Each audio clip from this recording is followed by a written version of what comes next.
దేవుని మహాబలాన్ని స్వీకరించి ఉన్నాం.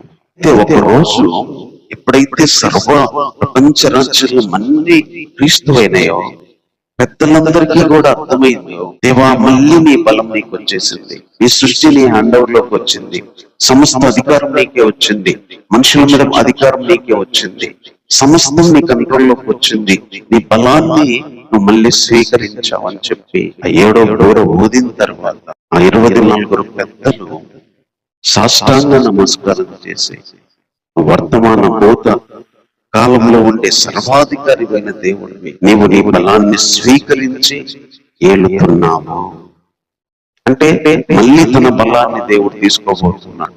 తన శక్తితో మనుషుల పరిపాలన, మనుషుల రాజ్యం మళ్ళీ దేవుని కంట్రోల్లోకి రాబోతున్నాయి.